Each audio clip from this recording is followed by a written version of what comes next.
शिवराजजी आपल्या स्पेशल या कार्यक्रमाकरता येत आहेत आणि त्यांना लगेच विमानाने निघायचं आहे. त्यामुळे त्यांना कमीत कमी वेळामधून इथून आपल्याला सोडायचं असल्यामुळे मी बोलण्याकरता उभा आहे. आपले खासदार रामदासजी तडस, माननीय श्री कृपाल तुमानेजी, आमदार श्री समीर मेघे, प्रवीण दटके, श्री पंकज भोयर, मंचावर उपस्थित आमदार श्री नागो गाणार, माजी आमदार श्री अनिल सोले, विशेष रूपाने हे जे मैदान ज्यांचं आहे या पंजाबराव कृषी विद्यापीठाचे व्हाईस चान्सलर आदरणीय गडाख साहेब, त्याचप्रमाणे मापसूचे व्हाईस चान्सलर माननीय पातुरकर साहेब, ज्यांनी शेतीमध्ये विविध प्रकारचे प्रयोग केलेले आहेत, असे आपले इंडियन ऑइल या कंपनीचे एक्झिक्युटिव्ह डायरेक्टर आदरणीय श्री शंतनू गुप्ता, स्टेट बँकेच्या अॅग्रो बिझनेसचे प्रमुख श्री शंतनू पेंडसे, आपले जिल्हाधिकारी माननीय श्री बिपिन इटनकर, त्याचप्रमाणे आपल्या सल्लागार समितीचे अध्यक्ष आदरणीय डॉक्टर सी डी माई, आपले संयोजक डॉक्टर गिरीश गांधी, आपले आयोजन सचिव रवी बोरटकर, माननीय रमेश मानकर, त्याचप्रमाणे माझ्या हातून काही चूक झाली तर बरेचसे सन्माननीय अतिथीजन या ठिकाणी उपस्थित आहेत. विशेषतः ज्यांनी या अॅग्रो विजनला उदार हस्ते मदत केली असे विविध कंपन्यांचे प्रवर्तक माननीय शिवराजजी आलेले आहेत. आपण सगळ्यांनी टाळ्या वाजवून त्यांचं स्वागत करा.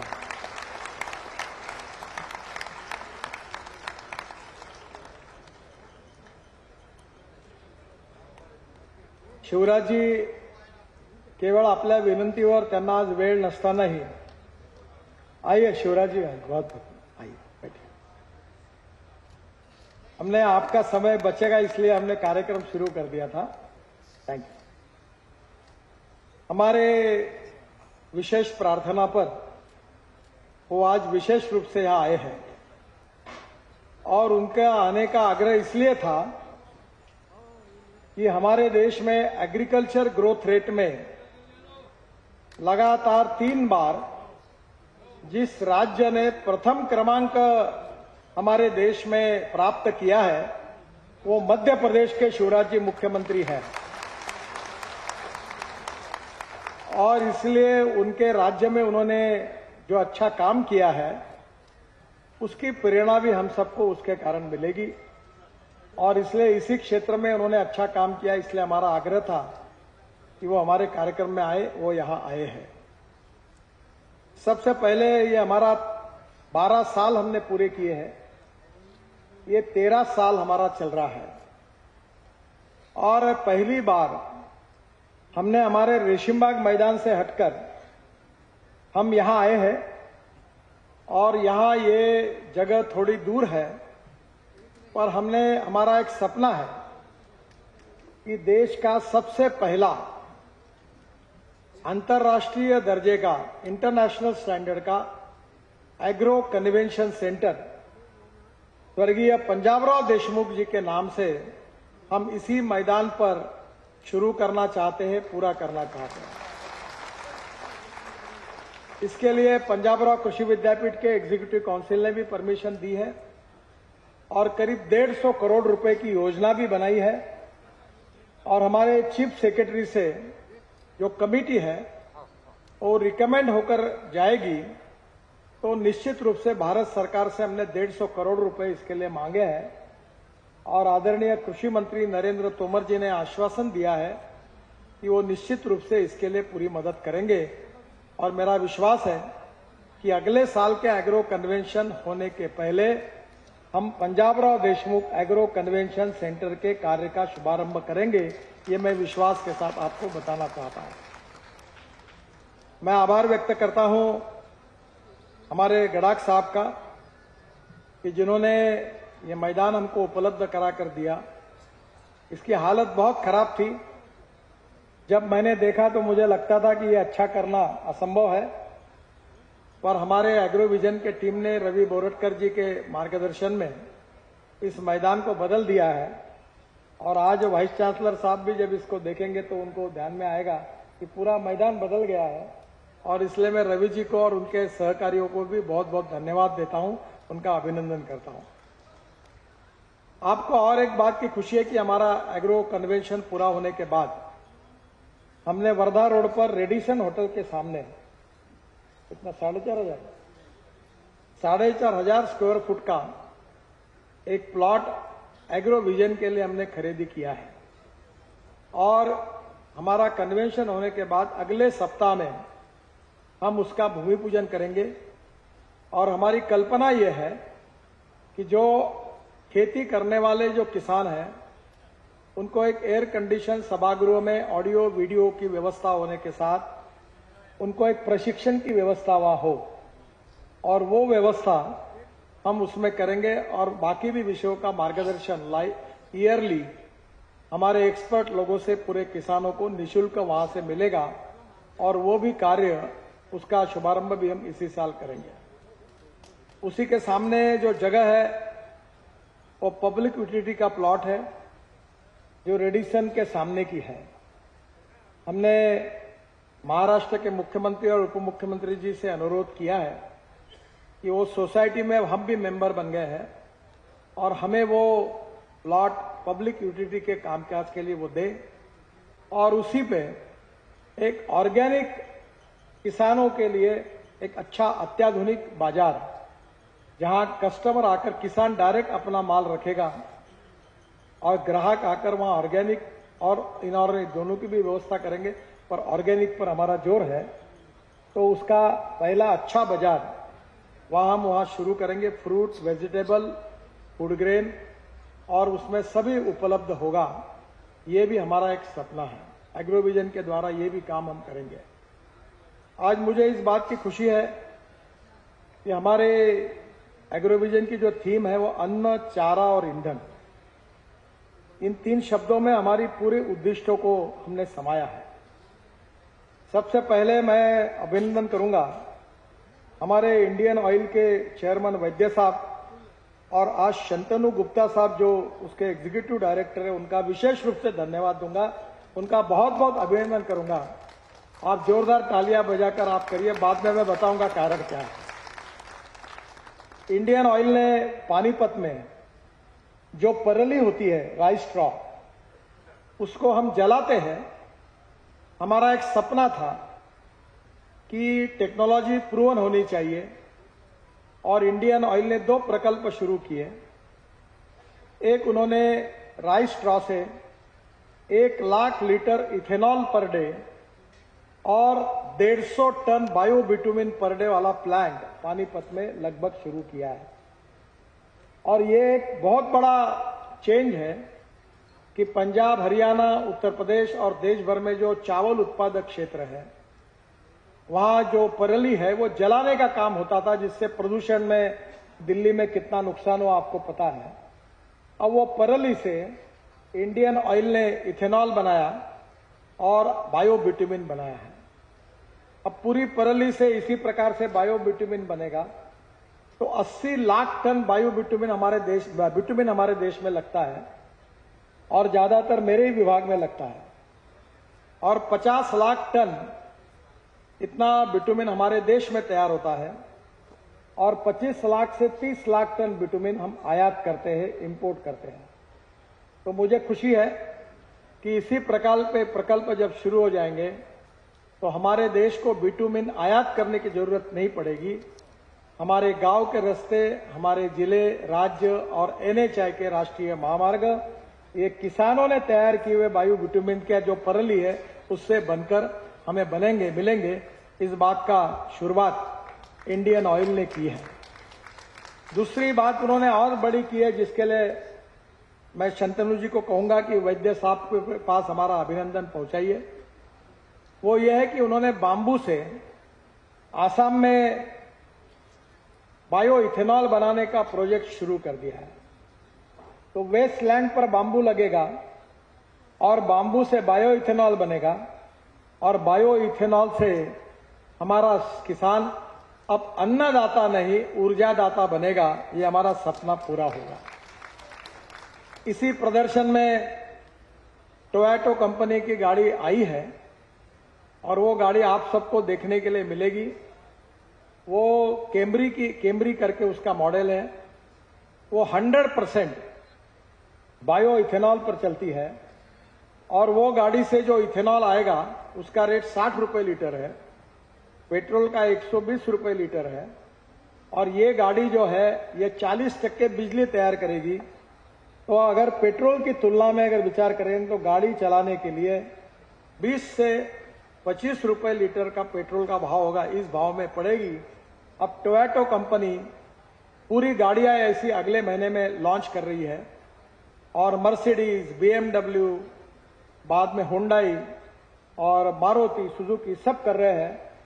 और जो हमारा सपना था कि इथेनॉल के पंप होंगे और किसानों ने तैयार किए हुए इथेनॉल पर गाड़ियां चलेगी, वो सपना अब हमारे बहुत नजदीक आ गया है।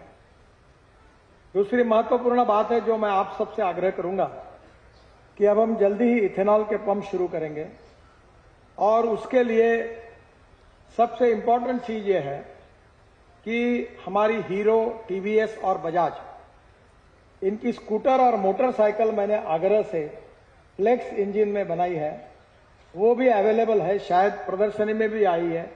केवल इथेनॉल के पंप डालने हैं और इथेनॉल के पंप डालने के बाद मेरा विश्वास है कि अब हमें पेट्रोल की जरूरत नहीं पड़ेगी। अब हमारे किसानों की और किसानों के बेटों की मोटरसाइकिल, ऑटो रिक्शा और कार ये पूरी तरह 100% किसानों ने तैयार किए हुए बायो इथेनॉल पर चलेगी। इस बात की मुझे बहुत खुशी है और आनंद भी है और हम लोग इसका अनुकरण करेंगे। एक संकल्प मेरे मन में है, वो बहुत कठिन है। लोग मुझे कहते हैं कि ये करो मत, पर मैं बोलता हूं वो हो जाता है। तो कठिन होगा तो भी असंभव नहीं है। वो विदर्भ से हम लोग पूरी तरह पेट्रोल डीजल को, वैसे तो देश से हद्दपार करने का हमने निर्णय किया है ट्रांसपोर्ट मंत्री होने के नाते, और कल ही मैंने एक फाइल पर साइन की है। प्रधानमंत्री जी ने विशेष आग्रह करके मुझे कहा कि बिल्कुल हिम्मत से करिए, और वो निर्णय ऐसा है कि इसके बाद 15 साल के बाद जो भी गाड़ियां होगी भारत सरकार की या भारत सरकार के उपक्रमों की, उनको सबको अपनी गाड़ियां स्क्रैप करनी पड़ेगी, वो चल नहीं पाएगी रोड पर। और अब मैंने शिवराज जी यही भारत सरकार की नीति को सभी राज्य सरकार को भेजा है कि वो भी अपने अंगीकृत कारपोरेशन में और सरकार में 15 साल पूरे किए हुए ट्रक, बसेस, कार सब वो स्क्रैप करें। और स्क्रैपिंग के यूनिट हर जिले में 2-2, 3-3, 4-4 खुलेंगे, जिससे रोजगार मिलेगा, देश का प्रदूषण कम होगा। और फ्लेक्स इंजन पर चलने वाली गाड़ी खरीदी करिए या इलेक्ट्रिक पर चलने वाली गाड़ी खरीदी करिए, इलेक्ट्रिक की स्कूटर, इलेक्ट्रिक की ऑटो रिक्शा ये खरीदी करिए। अब मेरे गांव में, मैं यहां से 18 किलोमीटर दूर है, मैं रोज सब्जी मेरी पत्नी खेती देखती है। कल 105 किलो मेथी और बाद में धनिया मार्केट ये दुकान में लाया मैंने प्रताप नगर की, और मुझे बहुत अच्छा भाव मिलता है। तो मैं अब इलेक्ट्रिक गाड़ी पर मेरी सब्जियां 700 किलो तक रोज मार्केट में आएगी, तो खर्चा नहीं के बराबर है। तो वो इलेक्ट्रिक गाड़ी भी है। तो इलेक्ट्रिक गाड़ी पर अब किसान अपनी सब्जी बाजार में लाएगा तो पेट्रोल डीजल की तुलना में कोई खर्चा ही नहीं होगा, फुकट में होगा। रात को अपने घर में वो चार्ज करेगा। तो आने वाले समय में टेक्नोलॉजी आपके पास आ रही है। और वैसे ही ये हमने तय किया कि विदर्भ में ये जो भंडारा, गोंदिया, चंद्रपुर, गढ़चिरोली, नागपुर जिला का आधा भाग है, ये चावल उत्पादक है। और मैंने तय किया कि इस जिले से हमारे पूरे ट्रैक्टर ये किसानों के से जो परली है इससे CNG तैयार करके चलेंगे। और मैंने बहुत कोशिश की, पर वो अभी काम पूरा नहीं हुआ, पर अभी जल्दी हो जाएगा। मैं खुद ऐसे अनेक प्रोजेक्ट डालने के लिए लोगों की मदद कर रहा हूं, जैसे इथेनॉल की। और भंडारा, चंद्रपुर, गढ़चिरौली और नागपुर जिले में मैं आह्वान करता हूं कि मैं खुद 2 प्रोजेक्ट डाल रहा हूं। इसका मतलब रिस्क नहीं है, क्योंकि कोई भी बात आउट ऑफ बॉक्स जब कोई हिम्मत करके डाल के प्रूवन नहीं करता तब तक लोग विश्वास नहीं रखते हैं। और मेरा खुद का ट्रैक्टर इस प्रदर्शन में है, वो बायो सीएनजी पर चलता है। ये जो परली है 5 टन परली से साधारणतः 1 टन बायो सीएनजी और 12 टन के 2 प्रोजेक्ट मैं खुद डाल रहा हूं। एक लगभग 4 महीने में पूरा हो जाएगा और उसी से हमारी ट्रक चलेगी, हमारी बसेस चलेगी और वो डीजल से भी 3 गुना अच्छा है, सस्ता है। अगर मेरा ट्रैक्टर मैं अगर सीएनजी पे चलाता हूं तो 1 लाख रुपए मेरी साल की बचत है। तो मैं चाहता हूं कि भंडारा, गोंदिया, चंद्रपुर जिले में हम सब इसका उपयोग करें। आजकल बिजली कम मिलती है तो गांव में बहुत तकलीफ है। आज देवेंद्र जी नहीं आए तो मैं उनसे रिक्वेस्ट करने वाला था, क्योंकि गांवों में बड़ा लोड शेडिंग हो रहा है। तो हमारे यहां कल ही मैंने 7.5 हॉर्स पावर के सरकारी योजना में 3 पंप मैंने सोलर के खरीदी किए और अभी सोलर पर कुएं पर पंप चलाने का निर्णय किया है और वो गवर्नमेंट की योजना बहुत अच्छी है। आज जब हमारे यहाँ गन्ने के ऊपर जो हमारा वर्कशॉप है जिसमें 5-1 हजार गन्ना उत्पादक किसान भाग लेने वाले हैं, तो वहां मैं उनको कहूंगा कि इस स्कीम की जानकारी दो। और ये अगर हमने हमारे सब जगह पर ये सोलर के पंप लगाए 5 horse power, 3 horse power, 7-7.5 horse power के, तो सुबह 8 से लेकर शाम को 6 तक पानी की कोई जरूरत नहीं पड़ेगी। और बहुत बड़ा कंसेशन है इसमें, जब वो आएगा तो आपको बताएंगे। तो एक तरफ से नई नई टेक्नोलॉजी का उपयोग करके हम ये कर रहे हैं। और आज सबसे अच्छी बात यह है कि आज हमारे स्टेट बैंक के सीजीएम जो है एग्रो बिजनेस के, वो शंतनु पेंडसे जी, वो भी हमारे यहाँ उपस्थित है। तो ये इकोनॉमिक वायबिलिटी वाले जितने बिजनेस है वो देखेंगे, तो हमें निश्चित रूप से इस सब काम में स्टेट बैंक का भी सहयोग मिलेगा और हम ये प्रूवन टेक्नोलॉजी के साथ जाएंगे। तो अभी ये जो कन्वेंशन सेंटर है, इससे जो मेन रोड अमरावती रोड है वहीं सीएनजी का पंप है। मैंने आग्रह करके नागपुर में सीएनजी टेक्नोलॉजी लाई, सीएनजी के 3 पंप है, ट्रक बसेस कन्वर्ट की और हमारे पास उसकी किट्स है और वो काम भी एक को दिया है और मेरा ट्रैक्टर से लेकर अनेक जगह यह सक्सेसफुली चल रहा है। तो इससे इंपोर्ट बचेगा। हम 16 लाख करोड़ रुपए उसके लिए हमारे देश के बाहर जाते हैं, वो पैसा बचेगा।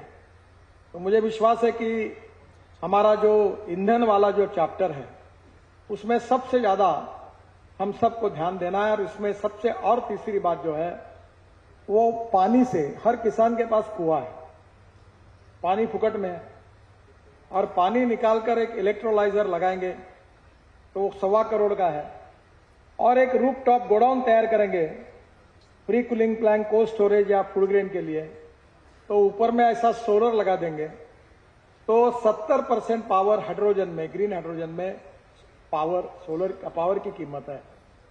वो पावर हमको ₹2.40 यूनिट अगर मिल जाएगी तो वो पावर से हम लोग इलेक्ट्रोलाइजर चलाएंगे और उससे पानी से ग्रीन हाइड्रोजन निकलेगा और ग्रीन हाइड्रोजन जो निकलेगा उसको कंप्रेस करने के लिए हमारा जो इथेनॉल है वो 60 रुपए लीटर का है, जिसका जनरेटर सेट किर्लोस्कर ने बनाया। मेरे घर पर मैंने पहला लगाया है, अब वो मार्केट में आ रहा है। तो इथेनॉल से जनरेटर सेट में कंप्रेस करके 500 बार पर वो हाइड्रोजन ट्रक, बस में बैठे चलेगा और ऑटो रिक्शा, कार में चलेगा, रेलवे चलेगी, हवाई जहाज चलेगी। और हम अब ऊर्जा आयात करने वाले नहीं, ऊर्जा को निर्यात करने वाला देश हमको बनना है। तो टाटा ने ग्रीन हाइड्रोजन की बसेस बनाई है और मैंने अपने पास दिल्ली में एक कार है। आप लोग दिल्ली आएंगे तो वो कार में एक चक्कर मारना, मर्सिडीज से भी अच्छी है। और वो कार जो है वो टोयोटा कंपनी के, उसका नाम है मिराई। मिराई का मतलब है भविष्य, जापानी वर्ड है, फ्यूचर। और इसलिए ये पानी पे ये जो हाइड्रोजन मैं फरीदाबाद से इंडियन ऑयल के ही लेबोरेटरी से भरता हूं। और अभी मैंने अमेरिका से एक ऑटो रिक्शा लाई है हाइड्रोजन पे चलने वाली, वो कस्टम में है। वो ऑटो रिक्शा 2-4 दिन में होने के बाद वो भी मैं दिल्ली में हाइड्रोजन भर के चलाने वाला हूं, क्योंकि लोगों का विश्वास बैठना चाहिए। स्कूटर, ऑटो रिक्शा, कार पानी से हाइड्रोजन निकाल कर चल सकती है, ये मेरे बोलने के बाद भी मेरे ऊपर अपने नजदीक के भी लोग विश्वास नहीं रखते। तो जब ये आंखों से देखेंगे तो उसका विश्वास होगा। और मैं आप सबको आह्वान करता हूं कि इथेनॉल बनाइए, ग्रीन हाइड्रोजन तैयार करिए और अन्नदाता के साथ ऊर्जादाता बनिए, सीएनजी बनाइए। ये हमारी सबसे बड़ी हमारी थीम है। इसके अलावा इस हमारे कन्वेंशन में सबसे इंपॉर्टेंट चीज जो है वो गन्ने के ऊपर बहुत बड़ा वर्कशॉप अभी 1 बजे है। मुझे इस बात की खुशी है कि मैं हर बार भाषण देता था और मेरे यहां 55 टन 60 टन ही गन्ना होता था। अभी कल मैं मेरे गांव में था, परसों मेरे यहाँ का गन्ना कटा और पहली बार मेरी पत्नी खेती देखती है, ये श्रेय मुझे नहीं है उसको है, पहली बार मुझे 77 टन गन्ना पर एकड़ हुआ है। अभी हमारे यहाँ 100 टन वाले भी बहुत लोग हो गए। तो ये धीरे धीरे हम सब लोग ये यशस्वी हो सकते हैं और इसलिए उसमें भी हम लोग आज बैठेंगे। एक नई बात है जो उसका संशोधन हुआ है, वो कमर्शियली लॉन्च होगी, जिसमें सीएसआर और इंडियन रोड रिसर्च ऑर्गेनाइजेशन, ये हमारी सेंट्रल रिसर्च रोड ऑर्गेनाइजेशन, दोनों ने मिलकर ये जो परली है इसका एक ट्रैक्टर मोल्डेड यूनिट बनाया है। वो यूनिट ऐसा है कि परली डाल दो, उसमें से बायो बिटुमिन निकलेगा 70% और 30% ऑर्गेनिक कार्बन निकलेगा। यूनिट को मैंने कमर्शियल करने के लिए दिल्ली में हमारे साइंटिस्ट को बोला है तैयार करने के लिए, और मैं 2-3 महीने में वो लॉन्च करने वाला हूं, जिससे हर किसान बायो बिटुमिन तैयार करेगा और ऑर्गेनिक कार्बन तैयार करेगा। और ये ऑर्गेनिक कार्बन अगर खेती में यूज करेंगे तो ये तो हमारे लिए गोल्ड जैसा है। तो ये भी टेक्नोलॉजी आई है। हमारे यहां हमने जल संवर्धन में बहुत अच्छा काम किया। पंजाबराव कृषि विद्यापीठ के वाइस चांसलर उपस्थित हैं। हमने एनएचआई की तरफ से उनको 36 तालाब बना के दिए। आजू बाजू के अनेक गांवों में 70-80 गांवों में पीने के पानी का तो प्रॉब्लम सॉल्व हुआ ही, पर वहां अब नींबू के बगीचे लग गए। गांव की स्थिति बदल गई, गरीबी दूर हो गई, गांव समृद्ध संपन्न हुए। बोरगांव मंजू में हमारे वेटरनरी यूनिवर्सिटी के वाइस चांसलर पातुरकर साहब है, उनके यहां भी हमने तालाब बना के दिए वेस्ट लैंड पर। वो यहां इसलिए डेवलप नहीं करते थे कि वहां पानी नहीं था। अब तालाब बना के दिए तो पानी आ गया, तो उनकी डेवलपमेंट की भी शुरुआत हो गई। तो दौड़ने वाले पानी को रुकने के लिए लगाओ, रुके हुए पानी को जमीन को पीने के लिए लगाओ, दौड़ने वाले पानी को चलने के लिए लगाओ, चलने वाले पानी को रुकने के लिए लगाओ और रुके हुए पानी को जमीन को पीने के लिए लगाओ। गांव का पानी गांव में, खेत का पानी खेत में, इस मिशन को आगे बढ़ाना, ये भी अपने यहाँ की थीम है। फिर दुग्ध व्यवसाय में मदर डेयरी के सहयोग से अभी हमने काफी काम किया है। 2600 दूध संकलन केंद्र के मार्फत 30,000 दूध उत्पादक मदर डेयरी को 3 लाख लीटर दूध दे रहे हैं। पर आज ही मैंने देखा कि गुजरात की बनासकांठा में डेयरी है, वो एक जिले में 65 लाख लीटर दूध कलेक्ट करती है और हमारे यहाँ विदर्भ में 3 लाख लीटर होता है। तो ये स्थिति हमारे लिए अच्छी नहीं है। हमें भी आगे जाना है, इसमें काफी काम करना है और मदर डेयरी के सहयोग से हमारा करीब 5,000 किसान आएंगे। दूध के ऊपर भी यहाँ हमारा सबसे इंपॉर्टेंट काम है। ये जो एम्ब्रियो ट्रांसफर टेक्नोलॉजी जो है IVF, जो हमारे वेटरनरी यूनिवर्सिटी में शुरू हुई है, और मेरी इच्छा है कि विदर्भ के हर किसान के यहां देशी गाय 20 लीटर के ऊपर की होगी। अगर आप इसको गंभीरता से लेंगे और हमारे वेटरनरी यूनिवर्सिटी का उपयोग करेंगे तो आज 2 लीटर की जो गाय है वो 20 लीटर की गोरी होगी, और गोरी होगी, गोरा नहीं होगा। बेटी बचाओ अभियान फुकट में है। तो पूरी टेक्नोलॉजी आई है, इसका भी आप जरूर फायदा लीजिए। एक हमारे संतरा के ऊपर भी काम है। हमने संतरा के लिए स्पेशल ट्रेन चलाई और हमारे श्रीधरराव ठाकरे जी यहाँ उपस्थित हैं। और अभी इस बार संतरे के ऊपर हमने काफी निर्यात किया और बड़े प्रमाण पर अभी बांग्लादेश के साथ भी बातचीत हुई है। अब वर्धा के हमारे समुंदर वर्धा में आया है, सेलू में, सिंधी में, और वहां से ड्राई पोर्ट से हमारा संतरा पूरे विदेशों में एक्सपोर्ट होगा, जैसे ग्रेप जाते हैं, द्राक्ष से जाते हैं। तो वो भी हमने शुरू किया है, उसमें भी हमारे संतरे के ऊपर हम चर्चा करेंगे। जो फार्मर प्रोड्यूस कंपनीज है उनका एक बड़ा अधिवेशन इसमें लेने का विचार था, पर वो नहीं हो पाया। अगले बार हम महाराष्ट्र की सभी फार्मर प्रोड्यूस कंपनी को बुलाएंगे और उसका अधिवेशन यहां पक्का करेंगे। सिंधी ड्राई पोर्ट अब पूरा हो गया है।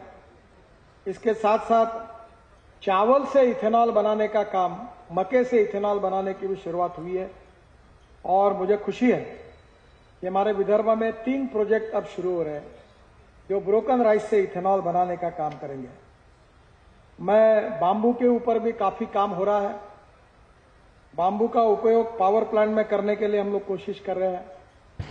गोबर से हमने पेंट बनाने में सक्सेसफुली उद्योग चल रहे हैं। इसके साथ साथ शुगर केन जूस से इथेनॉल बना रहे हैं। और सबसे इंपॉर्टेंट चीज जो है कि हमारी एडिबल ऑयल सीड, जिसमें शिवराज जी यहाँ आए हैं, मध्य प्रदेश का काफी बड़ा लीड है। हमारे 1 एकड़ में 5 से 7 क्विंटल सोयाबीन होता है और मध्य प्रदेश में 13 से 15 क्विंटल होता है। अभी हमको 25 से 30 क्विंटल सोयाबीन तैयार करना है और गडाख साहब को मेरी ये प्रार्थना है कि इसमें आप हमको कपास में और सोयाबीन में ऐसी टेक्नोलॉजी दो और गारंटेड हमारा उत्पादन बढ़ाओ, ताकि उसके सिवा देश आत्मनिर्भर नहीं बन सकता। ये भी हमारे लिए विषय है। फिर कपास से सूत, कपड़ा, गाठी, रेडीमेड गारमेंट और उसका एक्सपोर्ट। अभी बांग्लादेश की प्रधानमंत्री हिंदुस्तान में आई थी, उनके साथ मेरी बातचीत हुई है और उनने कपास के बारे में मुझे बुलाया बांग्लादेश में। हमारा विदर्भ का पूरा कपास अगर हल्दिया और हल्दिया में रिवर से अगर बांग्लादेश जाएगा तो हमें 1.5 लाख रुपए कंटेनर केवल पड़ेंगे। आज 5 लाख रुपए कंटेनर पड़ता है। हमारा कपास जेएनपीटी में जाता है, फिर वहां से कोलंबो जाता है, कोलंबो से घूमकर फिर चितगांव जाता है। वो काम लगभग पूरा हुआ है। तो मेरा विश्वास है कि कपास को अच्छा भाव मिलेगा। नैनो यूरिया का काम बहुत अच्छा हुआ है। खुद हमारे यहाँ 1,500 एकड़ हमने ड्रोन से स्प्रेइंग किया है और मुझे वर्मा जी वो काम कर रहे हैं, उनके पास अब 2 ड्रोन हैं और मेरे यहाँ भी उन्होंने ड्रोन से स्प्रेइंग किया है। अगर हम यूरिया फेंकते हैं तो 75% वेस्ट होता है और 25% प्लांट को जाता है, और ड्रोन से अगर नैनो यूरिया का उपयोग करते हैं तो 75% प्लांट को जाता है और 25% वेस्ट होता है। यानी 4 के बजाय 2 ही बैग में या 2 बॉटल में काम होगा, तो किसानों की बचत होगी। ये भी बड़े प्रमाण पर हमारे यहाँ शुरुआत हुई है। इसको फ्लेक्स इंजन लगाने का प्रयास चल रहा है। हमारे अच्छी नर्सरी तैयार करने के बारे में भी हम बहुत पीछे हैं। वो भी काम की तरफ हमको ध्यान देना है। यहाँ की टेक्नोलॉजी, इनोवेशन, रिसर्च, अलग अलग कंपनीज, उनकी जानकारियां, उनके वर्कशॉप, ब्लू इकोनॉमी बनानी है, झींगे फिश प्रोडक्शन में आगे जाना है। इन सब बातों का अध्ययन करके हम विदर्भ को सुखी, समृद्ध, संपन्न बनाएं। ये मध्य भारत का सबसे बड़ा एग्रो विजन है और मेरा विश्वास है कि आने वाले समय में ऐसी स्थिति पैदा होगी कि विदर्भ में एक भी किसान आत्महत्या नहीं करेगा। तब हम कह पाएंगे कि हमारा सपना पूरा होगा। और उस सपने को पूरा करने के लिए आप सब लोग मिलकर प्रयास करेंगे, सहयोग करेंगे और इसमें यशस्वी होंगे। इसी विश्वास के साथ मैं अपनी बात को समाप्त करता हूं। बहुत बहुत धन्यवाद। नमस्कार। लाल मातीतली कुस्ती म्हणजे